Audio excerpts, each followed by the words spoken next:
because when I came home after 8 years, I paroled out to my brother's walk-in closet.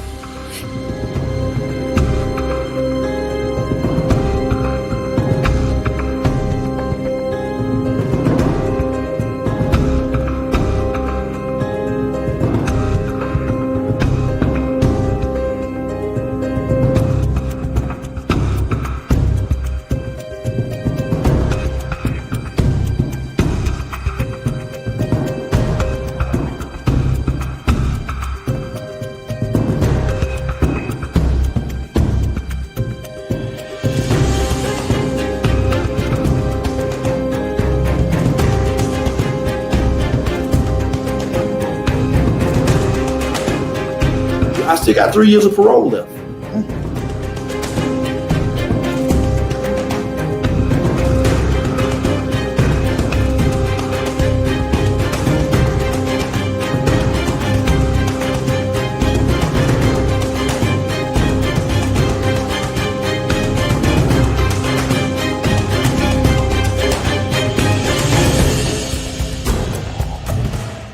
Hello, everybody. Welcome to another episode of From Felon to Fabulous. I'm Brenda Ringwood, known as Professor of Change, because I believe change is possible.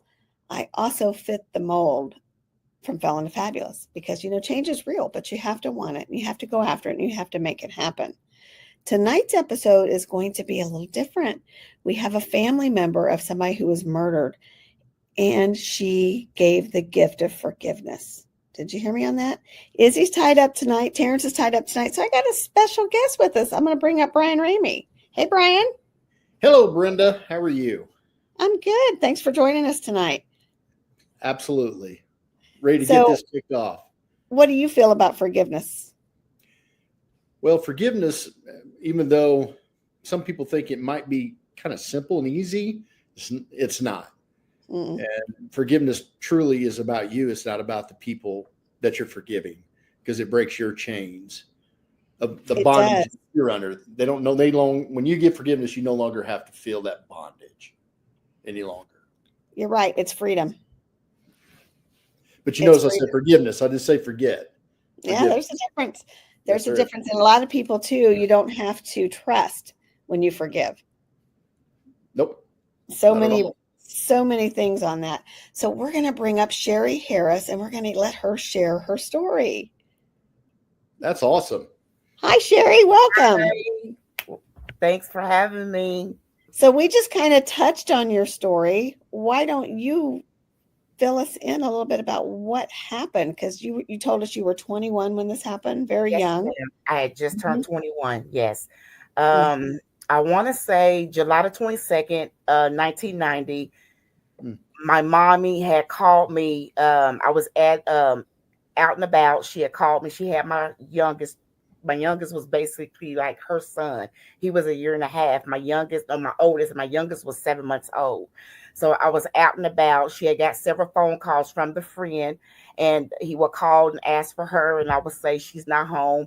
I never met him before, but it was just something that I felt over the phone that I just did not like. And she thought maybe I was being mean to him because her and my stepdad had just separated, going through a divorce. And she assured me that they were just friends, that her and my uncle went to school with him. But that wasn't it. It was just something in me I didn't know. I didn't like. So that Saturday morning at 10 a.m., I was getting ready to go to the gym. She stopped me, and she said, I had a dream. She said, I want to talk to you before you leave. And, me was back then being me. And it's like, oh, mama, come on now. I don't want to hear no more about your dreams, you and this, your dreams. But she said she had a dream that I was being murdered. She saw a dream that a woman was being murdered because the life that I was living, out and about, always doing something. And, I was just doing something. So she just assumed that it was me.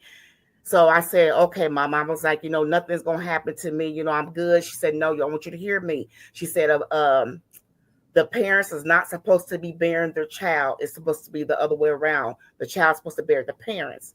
And I said, okay, this and that. So when I left the house to go to the gym, he called back again, and he asked for a ride to the store.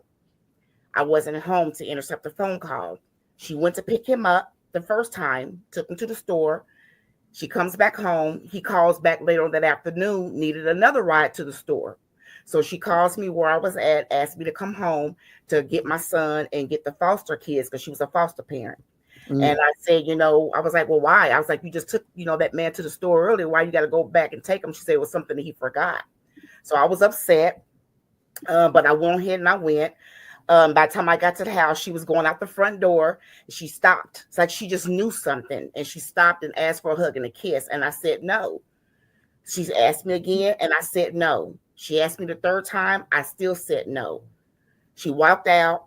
She got in the car, started driving down the street. She forgot something, and she came back. And she comes back through the front door again, and she stops again and asks me the fourth time for another hug and a kiss. And her last words was, "You're going to wish you had given me that last hug and kiss." Oh, no. And I still said no. So she went through the kitchen, utility room to her bedroom, and there was a back door there because they had the garage converted into a bedroom. So I'm thinking she's going to come back through the front like she did go out the front door, but she went out the back. So I heard the door shut. So for some reason, I just jumped up. And when I jumped up to ran to the door, it was too late. She started going down the street. So I was like, okay, that was around 7. 8 o'clock came. A little after 8 o'clock, I went across the street to my brother's girlfriend at the time, and I asked her for some sugar, for some Kool-Aid. She said she didn't have it. I went back to the house, told the oldest foster kids to come to the house, and I said, watch the kids. I said, don't answer the door, don't answer the phone. I said I would be right back. Got to a certain area in our neighborhood, in the street, and I got to Central and Hillside, and I literally heard a voice say, turn right, go home. If she comes home, you're not there, she's going to be upset with you. So I'm like, dang, I'm just right up the street from the store. I'm like, I can make it, run in real quick and run back home. So by the time I went ahead and turned, then I went back to the house. About 30 minutes later, I wanted some popcorn. So I went across the street again to my brother's girlfriend's house, asked her. She said, I don't have enough popcorn. I thought you went to the store. I said, I did, but I didn't. I went back to the house, told the foster kids, older ones, 2 twins, the same routine. Don't answer the phone, don't answer the door. I'll be right back. I got in my car. I got in the same exact spot, and I heard a voice say, turn right, go home.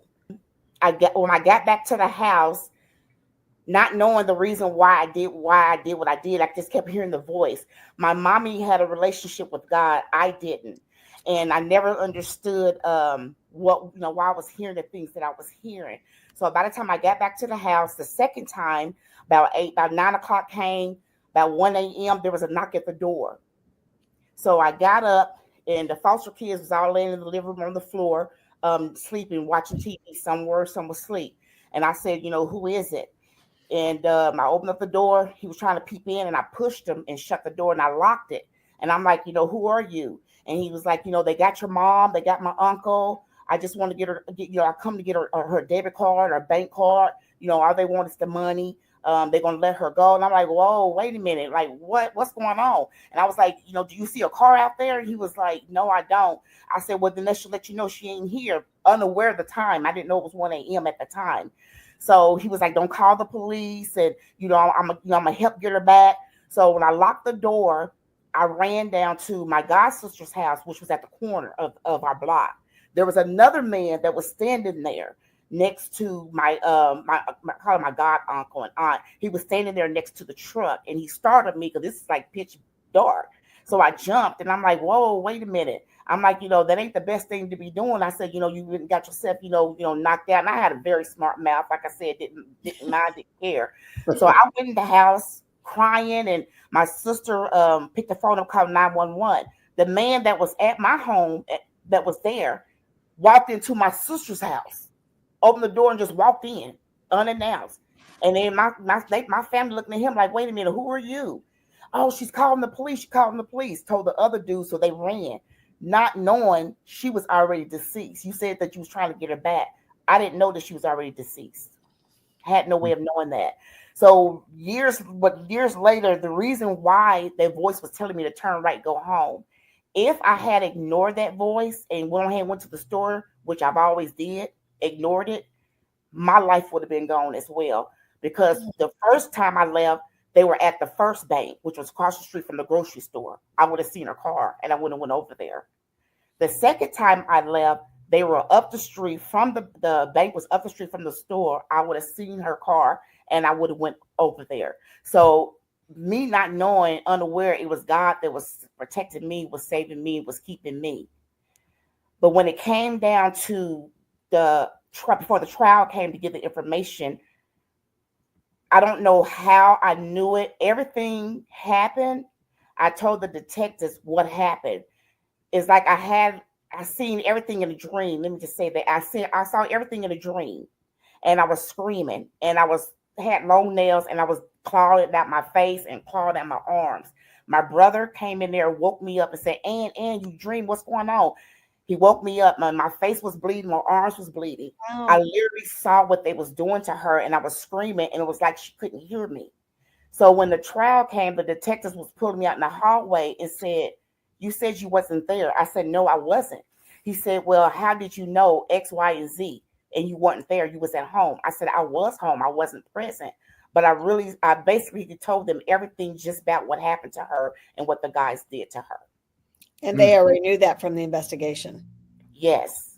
Not knowing how I knew about it. And I wasn't for sure, didn't understand, because I didn't have a relationship with God at the time. She did, and I didn't. I didn't have a relationship with God. Wow, that's crazy. Crazy. So what happened next? I mean, was it more than one person? Was it a group? It was 4. They actually had got charged with other crimes that started Thursday, Friday, and they kidnapped her Saturday at 7 p.m. They did. What was the reason for the kidnapping? They kidnapped my mommy. They kidnapped her at the friend's house, which was the nephew. He was supposed to be ready to go to the store, and he wasn't ready. So she asked, could she come in and use the restroom till he got ready? He said, sure. 5 minutes when she was in there, as she was coming out the bathroom, before she came out the bathroom, there was a knock at his door asking, do he want to buy a VCR? He asked, who are you? And he said his name. And he said, I don't know who you are. And he said, your sister's son. How you gonna not know your nephew? And how you gonna not know your sister? So he played dumb, like he didn't know who it was. So by the time my mommy came out the restroom, the other guy, the older one, the gang member, he bust his way through the door, and the other 3 followed in. And then when they saw her come out the restroom, drying her hands with some paper towel, and he said, hey, y'all, this big, like she got some money, let's take her. And that's how they took her in her car. They put her in the middle. He was driving. She was in the middle. The other guy was on the passenger side. There was one in the back seat. Then when they pretend like they kidnapped the friend, he was in the middle, and the other guy was on his side. When they went to the first bank, when he got stabbed a few times, he got away. When he got away, the grocery store back then was called Food Barn, and it was open. He ran past the whole grocery store, didn't go in there and get the help from the security to call the police. He didn't do anything. He passed the store. I think he went maybe 2 blocks down before he kind of passed out from being stabbed into someone's yard. They played the audio tape. He gave the wrong description of the car. He knew her car. He gave the wrong description of her car. Every detail that he gave. After preliminary hearing was over with, he left and moved to California. He didn't even stay for the trial. Wow. He left. When the trial came, my family did go through the preliminary hearing, but they could not go through the court system, through the trial, not even my brother, her siblings, or anyone. So I went through all 4 trials by myself for months. When the one floor recessed, I went to the next floor. There was a family member that came up there that was looking for me. They came up there to do a bomb threat. They found me. They locked me up in the marriage license certificate at the office at the time.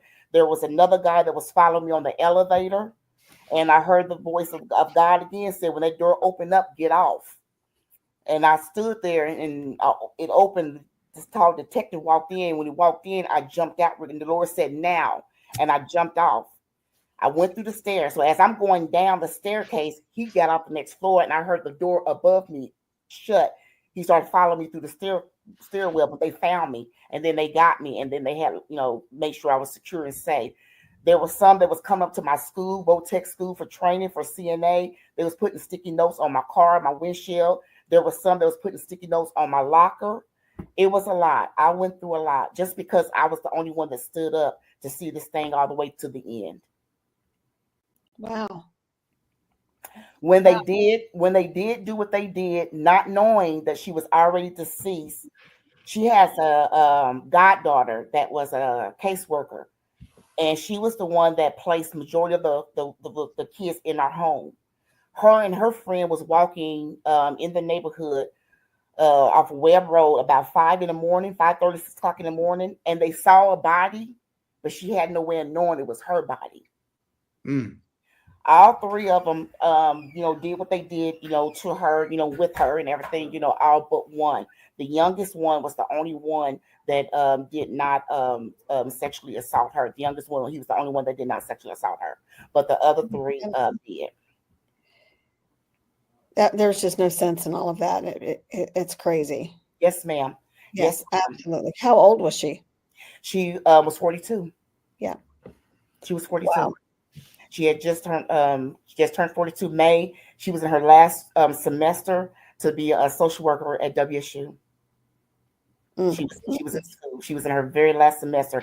So was it just random that they got her? Yeah. Or was it planned? It was random. I still believe that the uncle had something to do with it, because it was just kind of funny how they showed up to try to sell a VCR, and he acted like he didn't know who his nephew was. He acted like he didn't know who his sister was. So I still kind of feel like it had to been planned. That's just me, because you called her earlier to take you to the store, and she did, and then around 7 o'clock you called back. So now, did the uncle get in trouble? No, they let him go because they claimed he was a victim because he got stabbed. And then before the court started, he moved to California, packed up and moved to California. Yeah, well, moving doesn't stop somebody if they're going to come get you. So that's true. That's true.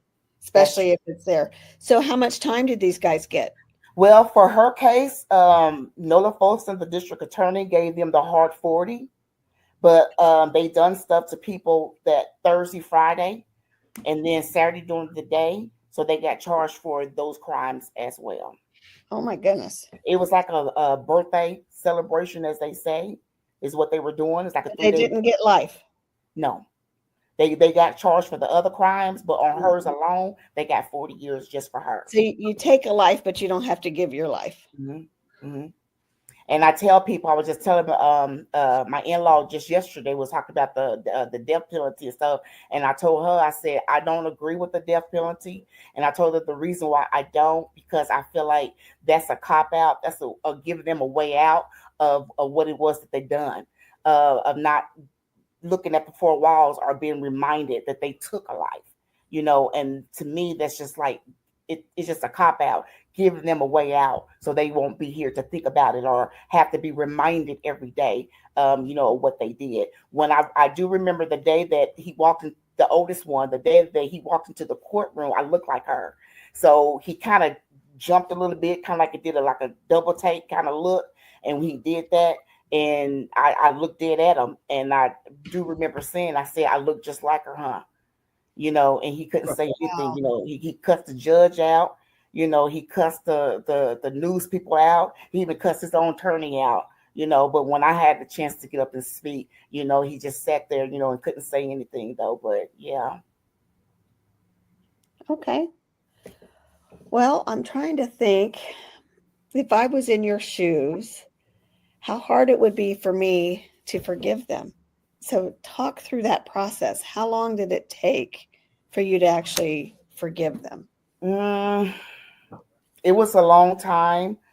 I want to say from the time that it happened, from 90 to the Lord started dealing with me. I want to say around 2005, 2000, I started having some health problems. But then 2005, he really started dealing with me about it, but I wasn't trying to hear it. I wasn't trying to accept it. So the more I kept fighting against it, sickness was falling up on me. And I still wasn't willing to do it. I had a major operation in 2006. Then I turned around 6 months after that. I had another major operation. 2003 first, then 2006. Then I had another operation in 2007, which was 6 months prior from the one I just previously had. So they lost me in surgery. It was the day for my birthday, January the 16th. My birthday is the 17th, and they end up losing me. And God brought me back, and I was upset about that because I was like, why you bring me back? But when I started realizing it was a reason why you brought me back, because what the work he's given me has not been completed yet and has not been done. So he really started dealing with me then when I was going through recovery. And I still slightly was kind of still saying, I'm not going to do that. So one day I was in my apartment and he took me to Psalms 91. So I started reading Psalms 91 and he started dealing with me about that. And I'm like, oh God. I said, okay, God. So I got a notebook, I got a piece of paper, and I started writing out a forgiveness towards them, letting them know that I forgive them in my words and stuff. So I do remember contacting Channel 12, contacted Channel 3 at first, and the lady that was there wasn't there anymore. So I contacted Channel 12. They sent a reporter out, and I'm like, I don't know if I can do this because my family's gonna be upset with me, which they was, her sisters and stuff, which they were. And I'm like, they're gonna stop talking to me. They're not gonna understand, what it is that I'm doing. I'm like, I don't even understand what I'm doing. So after that interview, I shut down because I still felt like I was betraying the love I had for her. And it's like, how can I do something like this? So one day I was late to the doctor's office, and one of the ladies at the church was late picking me up. And I was upset. And I said, I know I don't like being late to my appointments. I said, I'm just going to call and cancel. She said, no, sis, don't do that. Call them and tell them I'm on my way. I said, no, I'm going to just cancel. She said, you're so stubborn. Don't do that. So I said, okay, we made it. So as I walked in this doctor's office and I checked in and I sat down, this news reporter, this new lady was on the phone, her cell phone, talking to a coworker. She was a new lady at Channel 12. So I'm sitting there just listening. And she said, I'm looking off into the story to the lady, Miss Johnson, the lady that was murdered and her body was found at the park. And I'm sitting there like, what? So after she got the phone and I said, excuse me, I said, are you talking about Rosanna Pat Mitchell? It was Pat Johnson. And she said, yeah. She said, do you know her? I said, yes, I do. I said, that's my mommy. I'm her daughter. And she said, oh, what? So that's how it all started from there. And I said, and my sister, she said, that's why it was not meant for you to cancel your appointment. That's why you needed to be here. So the connection started from there. Went on the news, did a videotape. They reached out to the warden. They contacted each one of them. The other 3 were out of state. They still said they didn't want to see me, but the youngest one did. He was 15 at the time. My heart went out towards him more. I don't know. It's because he was the youngest. And I kind of felt like his life was wasted. His life was gone. He just wasted his life. He's been in prison at the age of 15. Wow. So he was the only one that agreed to see me because he felt like he owed me that. So sure. I went through a program in Topeka, Kansas called Victims' Rights Services. The 2 ladies came to visit me and they said it would be about a year or 2 years process. Are you sure? And I said, yeah. I was like, that'll give me time to get myself together. I want to say, I think we met 3 times, and I want to say it was about 3 months. So the 4th month, she called me and said, Sherry, are you ready? I was at the bottom of the list. And I said, ready for what? And she said, for the meeting. I said, wait a minute. You said it's going to be a year or 2.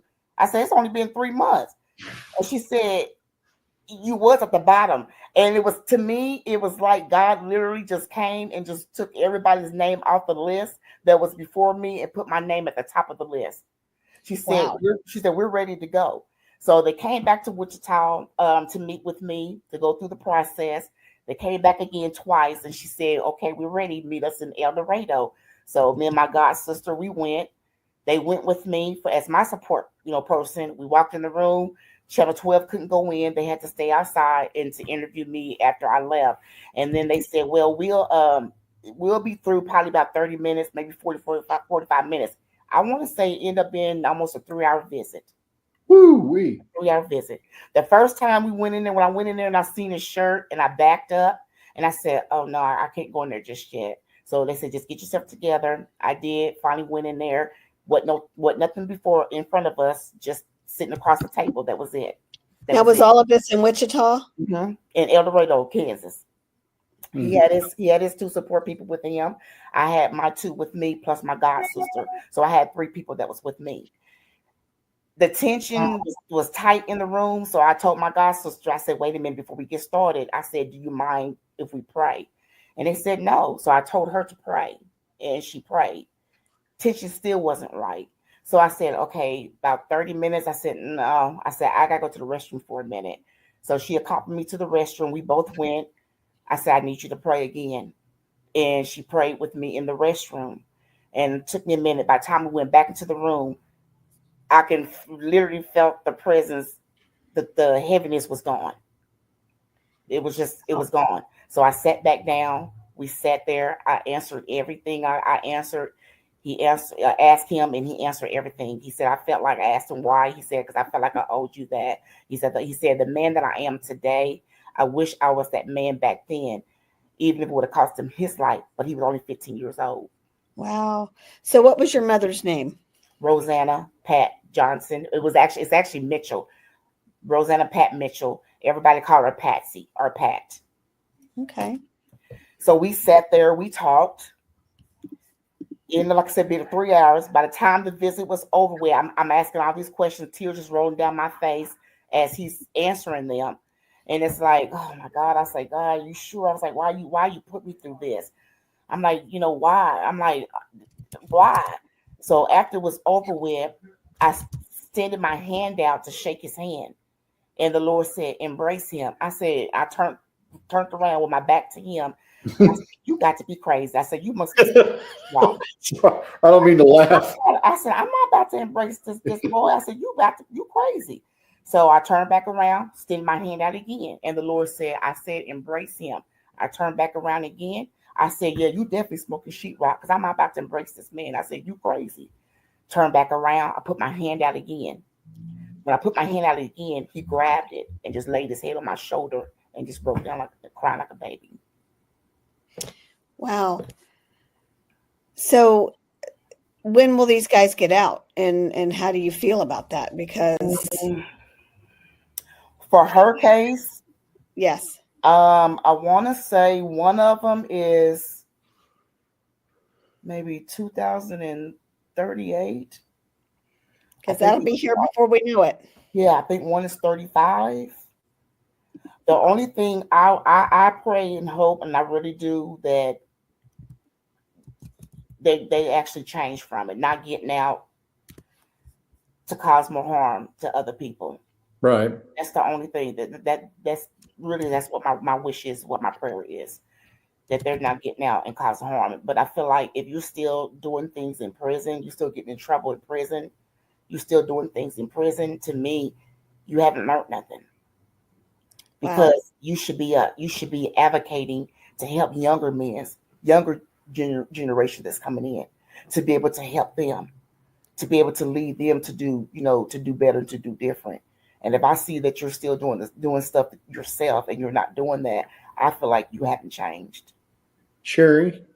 Yes, sir. And I don't want to, get too deep down in what you've spoke about, because I'm sure the pain, to be perfectly frank, I can't even fathom what you've been through for that period of time.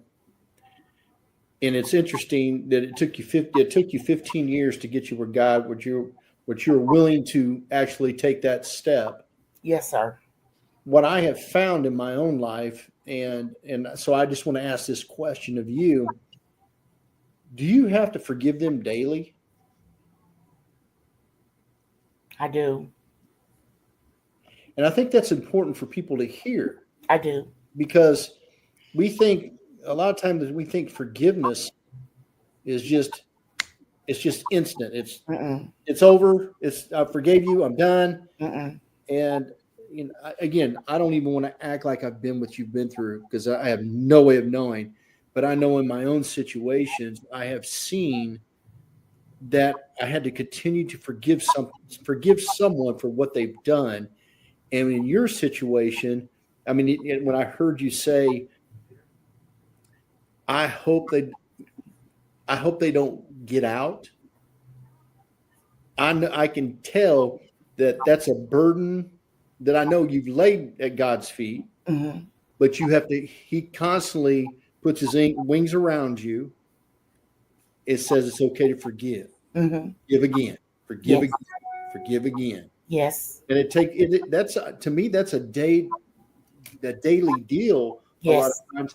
And I don't think people really realize that. Yes, it I is. like your story to the King David when he saw Bathsheba. Mm-hmm.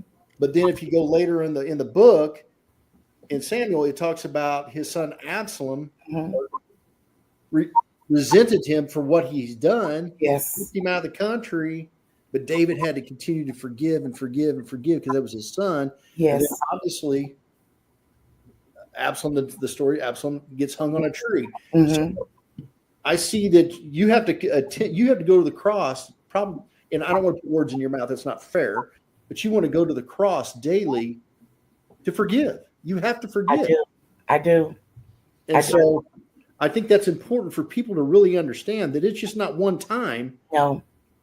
This is a constant, I don't want to say burden because God has your burden, but it's something that's a reality to your life. Mm-hmm. And I don't know if you could speak on that, on how that really you have to work through that, because I think there's a lot of people would love to know, coming from you, that you actually forgave this terrible travesty and you have to continue to do it. I do. I don't mind. I don't know if you mind sharing about that or if that's too deep or. No, I do. By me not forgiving when I didn't want to, it brought sickness up on me. Not realizing I was hurting myself, not realizing the forgiveness wasn't for them, it was for me. It took me a very long time to forgive, to understand that and to get that. God was trying to tell me that, but I was just too stubborn. And the thing that I heard him say was, how dare you with your self-righteous self? I literally heard that. Right. If I can forgive those that they done what they did for me, I asked my Father, forgive them, for they knew not what they were doing. Who do you think you are? I literally heard God call me self-righteous. I really heard God call me, tell me that. When sickness started coming against me and I was in the hospital so much, I was being taken to the hospital.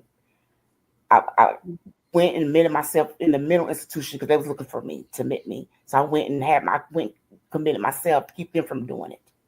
And then they felt like I shouldn't have gotten out the way that I did because I literally they claimed I was a danger to myself and to society. Not knowing everything that I was dealing with, everything that I was going through, I was already a hard person to deal with. But after that happened, I hear other people's story, and I hear them say it turned them to God. It made them go to God. It didn't me. It just made me worse. But in the end, it sounds like you have turned. You sound like you did turn. I did eventually. Sometimes that hardness of our heart, he's the only one that can soften it. Exactly. And that's why I tell people today, people can't, I told someone just the other day, Sunday coming home from church, she was bringing me home, and I was sharing some things with her about my past. And I said, if you really want to change, God is still changing me, but I'm nowhere near the person that I used to be. And I told her, I said, no one cannot tell me God is not able to change you. But holding on to that unforgiveness, I didn't realize how much damaging I was doing to myself. I didn't realize it until I had my last operation. And then I kind of got it a minute, and then I went right back to the old. Then I started going back, holding on to it. Like, I can't do this. I don't want to do this. I can't do this. You can do it. You can do all things through Christ that strengthens me. But I still kept telling myself, I don't want to do it. Ain't that I can't do it. I had to realize and tell myself, to be honest, you don't want to do it. So I wanted to hold on to that. And I was using that as a crutch to keep me from growing, to keep me from changing, to keep me from being the woman of God that God was trying to get me to. How can you talk about my goodness? How can you talk about me and you still holding on to all of this? Right. Doing it. You can't share nothing with nobody and you're not doing or walking in what it is that you're supposed to be walking in. You can't do it. You can't. So when he told me, I literally took a tragedy, a situation, and turned a tragedy into a triumph. Then he said, selfish. Told me I was selfish, and I didn't understand that. He said she gave her life up so you can live. Ooh. Mm-hmm. That's That powerful. that broke me. She gave up. Gave her. He said, "You've been selfish this whole time, worrying about thinking about nobody but yourself, not knowing this is not even about you. This is bigger than you." But she gave her life up so you can live. You've been really selfish right about now. When are you going to get? You going to keep using this to keep you from growing, or are you going to let go and learn how to and learn how to stand on what it is, what's right? You can't speak to tell people something, and you're not like no. So I didn't want to. I didn't. I fought for so long of not letting go of forgiveness. And every day I'm learning now to ask him to forgive me for the knowing and the unknowing. If I'm holding on to anything, harboring anything, please forgive me, because there was times I wouldn't even do that. But now daily I find myself daily asking God that. Whether I knew I sinned or not, it didn't matter to me. That's just who I was. I was one that he was a man. So I had problems with men's authority or telling me what it is I can do, what I can't do. So I looked at it as, you're a man. I'm not going to let you tell me what to do and what not to do until I learn how to love him for myself and get in a relationship with him for myself. She had a relationship with him. She had one. She would, when I used to leave home or get ready to leave home, she would make me strip search because she knew I always had something hid. I was always carrying something. And then she'll go out and search my car. And I'm like, this God that you praying to, you need to quit praying to him. I said, he need to quit showing you where I'm had my stuff at. Because you always know where my stuff is at when I need it in a time of a situation. I said, I don't mean to laugh. it's never there. So I said, this God you praying to. So one day I was leaving home and, my hair was up in this high bun and it had all these curls and stuff and was getting ready to go out. And she said, my brother said, well, surely she ain't got nothing in her hair, mama. You must don't know your sister. And she said, take that ponytail, hold it down. I said, mama, we're about to be late. Take it down. Took one down. Oh, you got another one. Take it down. Took that second one. Oh, you got another one. Took it down. And when I did, the box cutter, when my hair went like this, the box cutter just fell and hit the floor. I'm sorry that I'm laughing.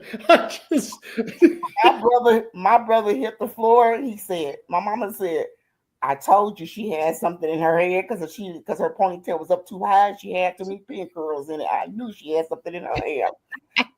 But to be a person, like that, to live the life that I did, and even after that happened to her, I was so angry. I was so mad. I started doing stuff. I even became a gang member myself. Oh, wow. So you could have been sitting in prison right alongside of him. I became one myself. How long were you involved in the gangs? This happened to her in 90. I want to say I left Wichita in 94, came to Oklahoma City. I went back in 97. So within that time. Wow. And what year did she pass? She passed away in 1990. 1990. Okay. My house got my 4 years you were still angry and you went into the gang life yourself. Yeah, my car got shot up sitting in it. My home got shot up, laying in the bed, bullets flying all in the bed.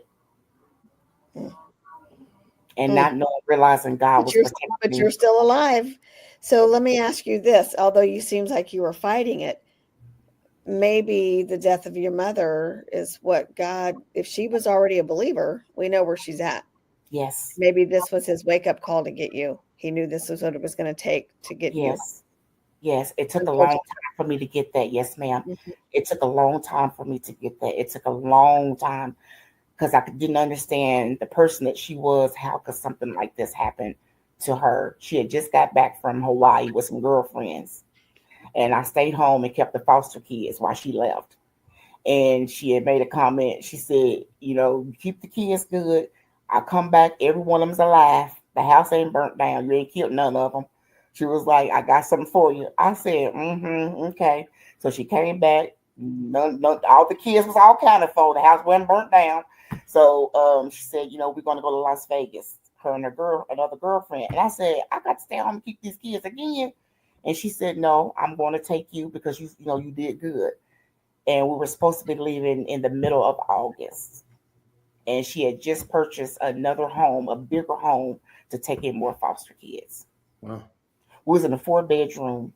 And I want to say the most kids we had in a 4-bedroom was 15 kids. How many? 15.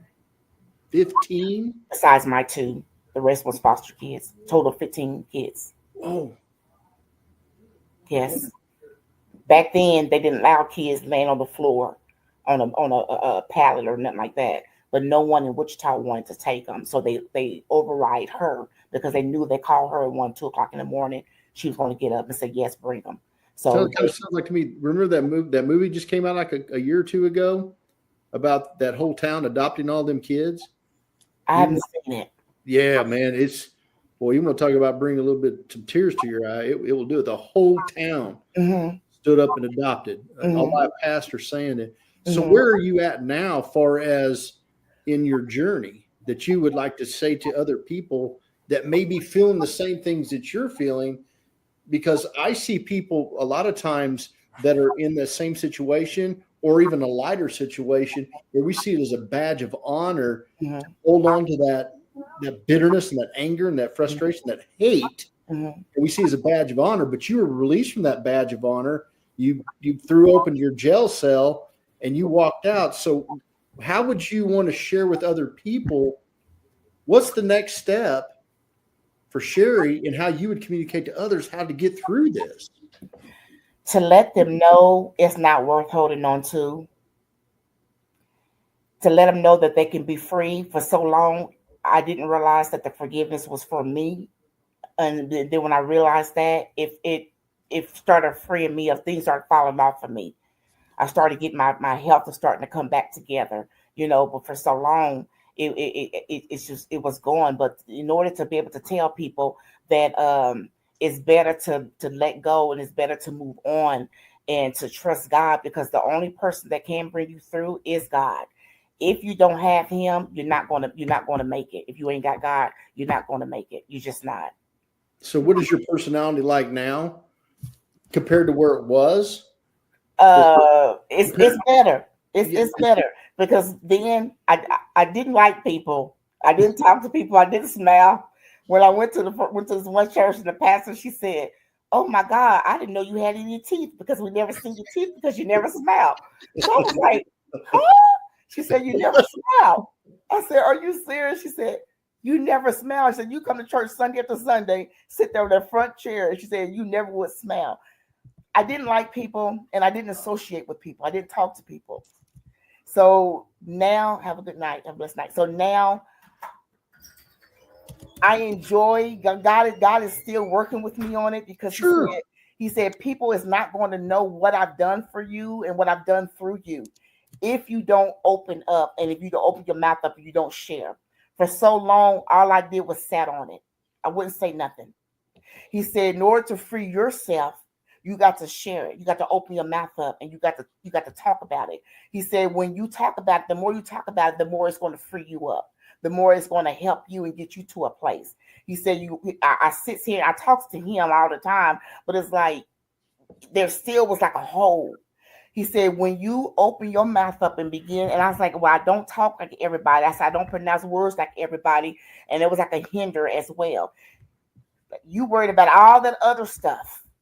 He said, but when you begin to share my goodness and talk about what I have done for you and how I have gotten you to the place where you are now, he said, and talk about the good or either the bad, he said, people will begin to be healed. The book came in place it was always the power of forgiveness. And I was at a church, God moved me from there. And I was looking at my bedroom window and I heard God say, that's not what I gave you. Because we allowed her to change it all would come together in the end. I said, that's a good topic. But when God moved me from that ministry, God said, that's not what I gave you. He said, it was always the power of forgiveness. He said, but I want you to add embracing, because you finally started to embrace something that you couldn't have embraced without me. He said, so I need you to put embracing the power of forgiveness. I started this book back in 94 and I kept picking it up, putting it down.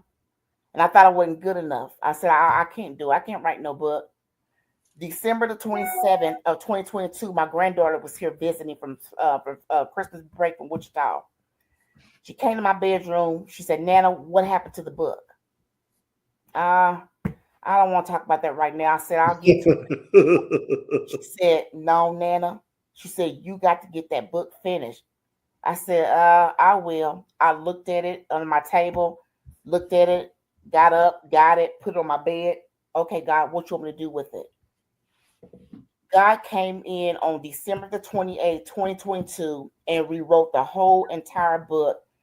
By the second week of February, I was emailing it to the publisher in 2023. My mommy's birthday was May the 22nd of 2023. She said, I'm releasing the book on your mommy's birthday. I said, okay. So I didn't think you remembered. She said, I did. The book came out May the 22nd, 2023. How'd that feel?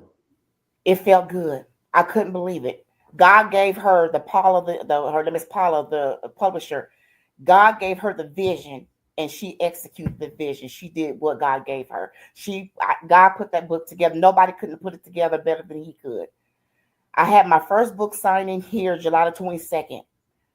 I mean, not July 22nd, July the 15th of 2023. And the Lord said, you got to go to Wichita.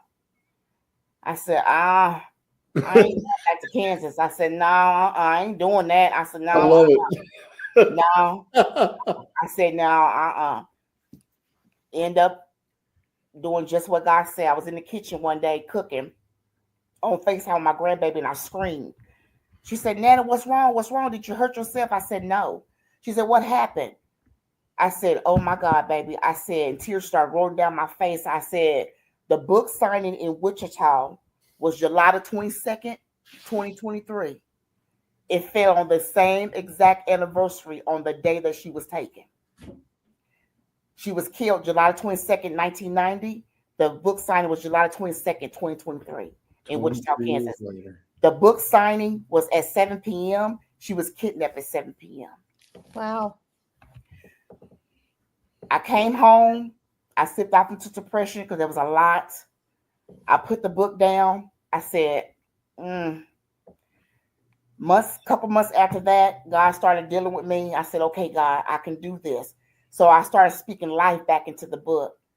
And I said, you wrote that book for a reason. If I'm not ready, then get me ready, because I'm the only one that can tell her story. I'm the only one that can share it. Her story became my story. I agree 100%. So I'm waiting now to see what God is going to do with it, because so many people needs to know, if you just trust God and allow yourself to go through the process of healing, you don't have to keep holding on something. I don't care if it's 6 months. I don't care if it's 3 months. I don't care if it's 4, 5 years. I don't care if it's 10 or 15 years. If you really want to be free from it, and people say we can't be free from it, you can be free from it if you allow yourself. And I heard what you said earlier, sir. I'll never forget what happened. Mm-hmm. I would never forget. But I'm not allowing that to hold me back to where I can't move forward and I can't go forward in God. I can't do it no more. I can't. My son was 1.5 years. He was affected by that. He's 30-something now, and in a way, he's still affected by that. Wow. She was like his mom. Yeah. We were like brothers and sisters. He didn't know me as mom. He knew her. So he's still affected by that to this day. And not understanding how I got to the place that I am. And I tells him, it wasn't me, it was God. You know, Mother's Day is coming up next month. Her birthday is next month. And I was sitting in my room, and I just broke down crying. I didn't only try to commit suicide, 1, 2, 3, 4 times. I tried to commit suicide 6 times. Oh my goodness. And God kept That's me. Behind you. 2018, just 2020, was it 2023 or 2022? Just last year, my birthday, I sat on the side of my bed and I counted out a whole row of pills. I had them all in a row. I got up that morning. It was on a Sunday morning. I got up that morning. I got up at 8. I got in the shower and I sat on the side of my bed and I got a cup of water on my table. And as I went to pick the first pill up to put in my mouth, I heard the Lord said, "Don't stop." I wrote a note and everything. I had a note and everything. I knew when my family come, they was gonna find the note and find me. And I heard the Lord say, "Don't stop." And I slid off the side of my bed and I fell on the floor and I just bust out crying in tears. And I told God, I said, this is getting hard. It's hard to go each day knowing that someone that carried me for 9 months, even though I was a bad kid, she loved me unconditionally. She loved me no matter what. And to know that the love that I had from her is not here no more, it hurts. It still hurts every day. So every day I have to check myself and remind myself not to go back to that mindset of picking that back up and holding on to that. Wow. Of not wanting to say, okay, Sherry, my aunt stopped talking to me for about almost a year because of it. Some of my other family members quit talking to me because they didn't understand what I was doing. I didn't understand what it was that I was doing, but I knew God wanted me to do this. Then when the book came out, that's when everybody was like, she has lost her mind. I could see where people could think that and worry that you might have temporarily. Yeah. Okay. Well, Sherry, I hate to end on this note, but we only have so much recording airtime. Okay. Yeah, our show can only be 56 minutes, so I'll come up with an ending here. Brian, I'm going to let you do the ending. We usually ask you a question, you answer it, and then we go from there. I don't know that I'm going to ask you a question, so I'm going to break the rules. Okay. I'm going to more or less make a statement, if you will, and please don't get jaded by what I say. Okay, no problem. But it definitely shows me that God has something different for you and a plan different for you, and he's not finished yet with that. And there's so many other people. There's so many things that I could say to you that you could help other people in the world. Because I know I hope that 10 people, just even if one person when they see this, that it impacts their lives and it's a journey they start on. You have to, Sherry, it's a must that you get out there, because I think God's taking you to the woodshed all the time to say, you got to get out there and tell what I've done for you, not about your mom, what I've done for you about this forgiveness. And there's somebody, including myself, we all need that. And so I think this story does need to shift from your mom to you. Brian, you're absolutely right. So if I hurt your feelings, I'm sorry. No, intentional, but you need to take that step, because I'm telling you what, God ain't gonna give you peace with that. He's gonna keep coming with it. You embrace that, because it's not about you. It's about paying it forward and helping somebody else. Yes, sir. That's being in your shoes, and that person that being in shoes may be 10 years old. Yes, sir. Yes, sir. And so I'm sorry if I get a little passionate. No, people need to know there's life after this. Yes, and there's life for you to really get to that next step of freeing yourself from that, the bondage that you've taken that initial step of forgiveness. Yes, sir. Now there's one more step. There's one more step. I look at it as Rocky Balboa. I got one more round. So that's all I have. Yes, sir. Man, what a blessing. Thank you for sharing. Thank you. Absolutely. So if they want to go get your book, where can they find that at? They can find it on Amazon. It is also on Walmart website and Barnes and Noble. Name of it? Embracing the Power of Forgiveness. Wow. It's in English and in Spanish. Wow. Let me show it to you.